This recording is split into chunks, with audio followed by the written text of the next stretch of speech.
আসসালামু আলাইকুম। ওয়ালাইকুম আসসালাম। Second hand? নতুনের মতো একদম টিপটপ কন্ডিশন। আসসালামু আলাইকুম আঙ্কেল। নতুন গাড়ি, নতুন ড্রাইভার। আঙ্কেল মিষ্টি খাবেন না? তোমরা এই যুগের ছেলে মেয়েরা একটু দুই লাইন বেশি বুঝো। ওর নাম জাহিদ, আবার বড় মেয়ের সাথে বিয়ের কথাবার্তা চলতেছে, গাড়ি কিনা নিয়ে আসছে আমার দেখাইতে। মাশাআল্লাহ, সুন্দর আছে, পাত্র আমার পছন্দ হয়েছে। চুপ থাকো, গাড়ি কিছু খুশি হয়েছি। ফ্ল্যাট কিনবা কবে? বিয়ের 6 মাস পর হোম লোনটা অ্যাপ্রুভ হয়ে যাবে, তখন কিনবো। গাড়ি যখন হয়ে গেছে, বাড়িও ইনশাআল্লাহ হয়ে যাবে। আরে ধরতে যাবেন না, আপনি ক্যান্সেল করেন, আমি কেন ক্যান্সেল করবো?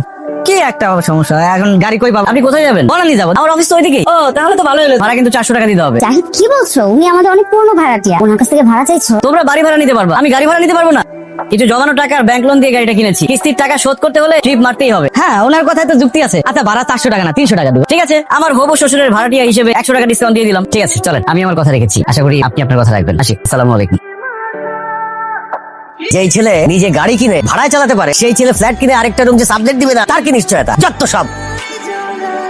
তুমি তো বিয়ের আগে আমাদের সম্পর্কটাকেই মেরে ফেলছো। বাবা আবারও আমাদের বিয়ে সিদ্ধান্ত পরিবর্তন করেছে। বুঝলাম না, মানে কি? বাবা তোমাকে কি শর্ত দিয়েছিল? হবু শ্বশুরের শর্ত পূরণ করতেই তো কিস্তিতে গাড়িটা কিনলাম। বিয়ের পর ফ্ল্যাটও বুকিং দিয়ে দেবো। কিন্তু একটা জিনিস বুঝলাম না, উনি সিদ্ধান্তহীন মানুষের মতো বারবার সিদ্ধান্ত বদলায় কেন? বদলাবে না কেন? বাবা তোমাকে কি শর্ত দিয়েছে? গাড়ি কিনতে, গাড়ি কিনে ট্রিপ মারতে না। দেখো, অনেক কষ্টে আমি বাবাকে ম্যানেজ করেছি। দয়া করে তুমি এমন কোনো ঝামেলা আবার ক্রিয়েট করো না। আচ্ছা ঠিক আছে, চলো না লং ড্রাইভে যাই, মাওয়া যাই, ইলিশ খেয়ে আসি। আসো আসো।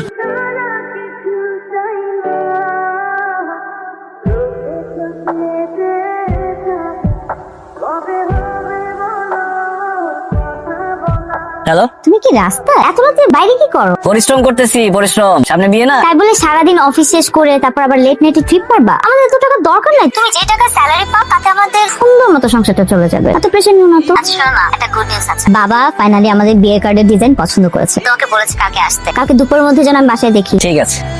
কি হয়েছে ভাই, সমস্যা কি? ভাইজান, আমার বাচ্চারা খুব অসুস্থ, বুঝছেন? সিএনজি গাড়ি কোনো কিছু পাইতেছি না, যদি দয়া করে একটু হাসপাতাল নামাই দিয়ে আসতেন। আচ্ছা ঠিক আছে, আসেন।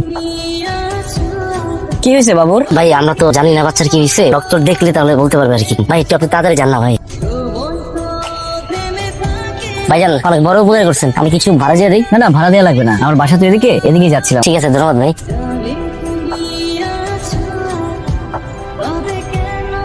বাচ্চা ঠিক আছে, ভয়ের কোনো কারণ নেই, সুস্থ আছে। মানুষের মন থেকে না মায়াদা একদম উঠে গেছে। এই ধরনের ঘটনা প্রায়শই ঘটে। কেউ তো ডাস্টবিনে ফেলে রেখে চলে যায়, রাস্তার পাশে ফেলে রেখে চলে যায়, ওনারা হয়তো আপনার গাড়িতে ফেলে রেখে পালিয়েছে। এই বাচ্চাটাকে নিয়ে আমি এখন কি করি বলেন তো? আচ্ছা, আপনাদের হসপিটালে রাখার কোনো ব্যবস্থা আছে? না না সরি, এটা তো আসলে প্রাইভেট হসপিটাল। আপনি বরং এক কাজ করুন, থানায় নিয়ে যান, হয়তো পুলিশ এর একটা বেটার সলিউশন দিতে পারে। স্যার অনেকক্ষণ ধরে দেখতাছি কান্না করা বৈধ বাচ্চা লইয়া ঘোরাঘুরি করতেছেন। এখন সময় আছে, এই বাচ্চারা রাস্তা করে যে কোন জায়গায় ফালাইয়া আইটা পড়েন। এই কি ধরনের ফালতু কথা বলেন আপনি? আপনার মধ্যে কোনো বিবেক নেই? মানুষের ভালো বুদ্ধি দেওয়া দোষ। হ্যালো, আচ্ছা, ওই আমি ট্রিপ মারতেছিলাম, গাড়িতে একটা কাপড় উঠলো, একটা বাচ্চা নিয়ে, তারপরে ওরা নেমে গেল, কিন্তু বাচ্চাটা রেখে গেছে। তুমি নিজে একটা বুঝো ভেজাইলা মানুষ। কি করতেছ তুমি এটা? আল্লাহ, শোনো বাচ্চাকে নিয়ে থানায় আসো, আমি থানায় আসতেছি।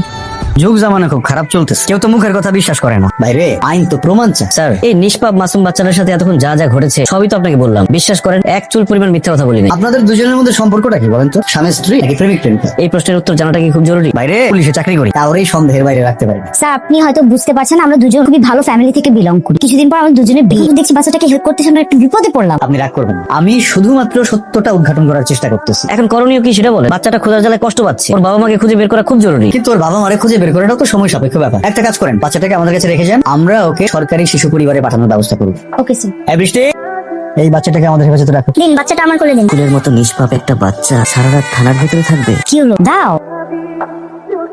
স্যার, আইনি কোনো জটিলতা না থাকলে ওর বাবা মাকে খুঁজে না পাওয়া পর্যন্ত ওকে আমার কাছে রাখতে চাই। আপনার কাছে রাখার অনুমতি দেওয়ার এখতিয়ার তো আমার নেই, তবুও মানবিক দিক বিবেচনা করে আপনার কাছে আমি রাখতে দিচ্ছি। তবে সেক্ষেত্রে আপনার একটু লিখিত দেওয়া লাগবে, জানুন আসলে প্লিজ। দুদিন পর আমাদের বিয়ে। আমি তোমাকে বারবার বলেছি কোন ধরনের ঝামেলা বাঁধিও না, কিন্তু তুমি আমার কোনো কথা শুনলে না। ঝামেলা কাঁধে নিয়ে আসছো। ওকে ঝামেলা বলছো কেন? বলো যে আমানত, যেভাবেই হোক ওর মা বাবাকে আমি খুঁজে বের করবো। তুমি এসব করতে গিয়ে দেখবে একদিন আমাকে খুঁজে পাবা না।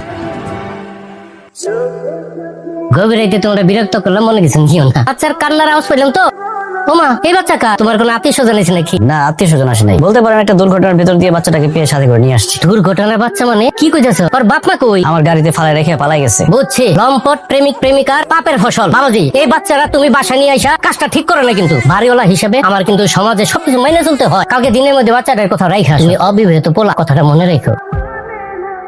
কি ব্যাপার, বাচ্চা আসলো কোথেকে? বস, আমি নিয়ে আসছি। তুমি নিয়ে আসছো মানে? এই আমার গাড়িতে কাপড় ফেলে গেছে, কি করবো তাই সাথে করে নিয়ে আসছি। হোয়াট? বাচ্চা গাড়িতে ফেলে গেছে আর সেই বাচ্চা নিয়ে তুমি অফিসে চলে আসছো? আরে তোমরা এখানে কি ডেস্কে যাও, আর তুমি রুমে আসো।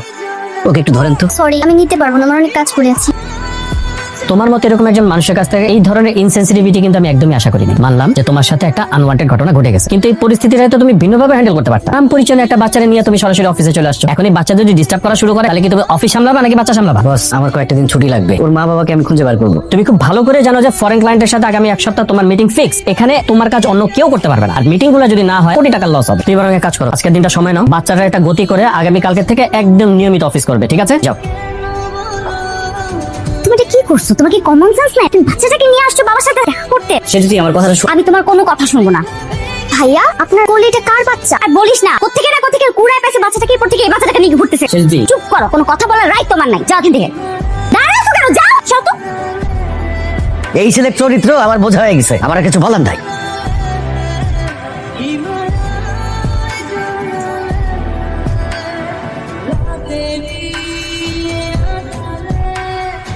এই বাচ্চাটার প্রতি তোমার অনেক মায়া জন্ম গেছে, আমি বুঝি, কিন্তু তাই বলে সবকিছু ছেড়ে দিলে? অফিসে যাচ্ছ না, কোনো কাজ করছো না, বাবা আমাদের বিয়েটা ভেঙে দিল, তার কাছে গিয়ে একটাবার সরিও বললে না, কিছু ঠিকঠাক করলে না। আমাদের কথাটা একটাবার ভাবো। আমি জানি তোমার বেবি অনেক পছন্দ, আমরা বিয়ের পর একদম দেরি করবো না, সাথে সাথে আমরা একটা বেবি নিয়ে নিবো ইনশাল্লাহ। তুমি তোকে ছাড়া থাকতে পারবো না। তাহলে চলো আজকে কাজে অফিসে গিয়ে বিয়ে করে ফেলি। ফ্যামিলিকে না জানিয়ে না, এটা ঠিক হবে না। তুমি না বললা আমাকে ছাড়া থাকতে পারবো না? জানো, আমি ওর একটা নাম রেখেছি রোজ। এত সুন্দর ফুটফুটে একটা গোলাপ অনাদরে ঝরে যাবে, এটা আমি মানতে পারবো না। আমরা যদি আজকে বিয়ে করে ফেলি, সমাজের মানুষ কিছু বলতে পারবে না রোজকে নিয়ে। রোজ আমাদের পরিচয়ে পরিচিত হবে। আমার এখানে আসাটাই ভুল হয়েছে। বাবাজি কিছু মনে করো না, তোমার এই বিষয়টা নিয়ে আমার অন্যান্য ফ্ল্যাটের সবাই কিন্তু কানাঘুষা করতেছে। আমি একদম সম্মানিত মানুষ, সম্মান নিয়ে থাকতে চাই। শোনো, এই মাসে বাঙ্গা কয়টা দিন থাইকা সামনে মাসে আমার বাসা ছেড়ে তুমি চলে যাবে। হ্যালো জাহিদ ভাই, আপনার জন্য একটা খারাপ সংবাদ আছে। আপনাকে অফিস থেকে ফায়ার করার সিদ্ধান্ত হয়েছে। আসসালামু আলাইকুম। ওয়ালাইকুম আসসালাম। জাহিদ সাহেব, কি অবস্থা আপনার? স্যার, বাচ্চাটাকে আমি আর রাখতে পারছি না। এই বাচ্চা তো রাখা আপনার পক্ষে সম্ভব না, আইন তো সেটা পারমিট করে না। আইন অনুযায়ী যেটা করতে হয় বাচ্চাটার জন্য সেই ব্যবস্থাই করেন। আমি দেখছি। বৃষ্টি, এই বাচ্চাটাকে নাও।